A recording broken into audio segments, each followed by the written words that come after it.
দেশে গবেষণার পাশাপাশি দক্ষ মানব সম্পদ বাড়ানোর তাগিদ দিয়েছেন শিল্প উপদেষ্টা আদিলুর রহমান খান। শনিবার রাজধানীর তেজগাঁওয়ে অটোমোবাইল ও কৃষি যন্ত্রপাতি প্রদর্শনী মেলায় এসব কথা বলেন তিনি। পণ্য বহুমুখীকরণের মাধ্যমে দেশকে আন্তর্জাতিক বাজারে উপস্থাপনেরও তাগিদ দেন তিনি। বান্ডেল থাকলে প্রতি সেনমানিতে টাকা বাঁচবে। বিকাশ সেনমানি বান্ডেল কিনে জিতুন প্রতি লেনদেনে। ব্যবসায়ীরা প্রাচীন সনাতনী পদ্ধতিতে পেঁয়াজ সংরক্ষণ করে থাকেন। এতে সংরক্ষণ করা যায় 4 থেকে 5 মাস। তবে এই আধুনিক এয়ারফ্লো মেশিন দিয়ে প্রায় 300 টন পেঁয়াজ 1 বছরেরও বেশি সময় সংরক্ষণ করা সম্ভব। এতে পেঁয়াজ চাষি ও ব্যবসায়ীদের লোকসান অনেকটাই কমে আসবে বলছেন উৎপাদন সংশ্লিষ্টরা।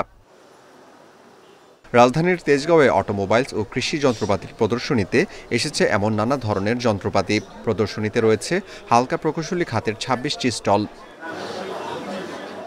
উদ্বোধন অনুষ্ঠানে বক্তারা জানান, এইসব মেলা দেশীয় পণ্যের উৎপাদন বাড়াতে ভূমিকা রাখছে।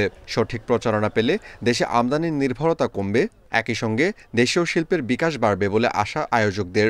যারা ম্যানুফ্যাকচারার তারাও জানে না কি কি জিনিস দরকার হচ্ছে। অটোমোবাইল ইন্ডাস্ট্রি বলে আর এগ্রিকালচার ইন্ডাস্ট্রি বলে, তখন মনে হয় এটার একটা বিশাল সম্ভাবনা, এবং যে কারণে আজকের এই আয়োজন করার উদ্যোগ। অটো সেক্টর আর তার সাথে সাথে এগ্রিকালচার মেকানাইজেশন, এটা আমাদের জন্য অত্যন্ত বড় একটা সুযোগ নিয়ে আসছে, এবং এটার মাধ্যমে আমাদের মাল্টিপ্লায়ার এফেক্ট অনেক বেশি। Backward linkage, food security, agriculture, যেখানে আমাদের কম্পারেটিভ অ্যাডভান্টেজ আছে। অনুষ্ঠানে শিল্প উপদেষ্টা বলেন, দেশে গবেষণা বাড়ানোর পাশাপাশি দক্ষ মানব সম্পদ তৈরি করতে হবে। এছাড়া পণ্য বহির্মুখীকরণের মাধ্যমে দেশকে আন্তর্জাতিক বাজারে উপস্থাপন করার তাগিদও দেন তিনি। এই ব্র্যান্ডকে একটি বিশ্বমানের প্রতীক হিসাবে আমরা প্রতিষ্ঠিত করার চেষ্টা করছি।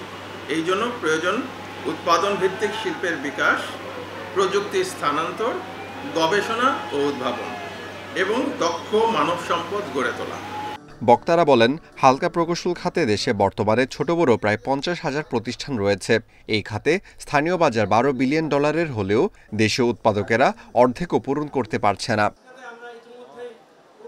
Amirul Islam, independent news, Dhaka.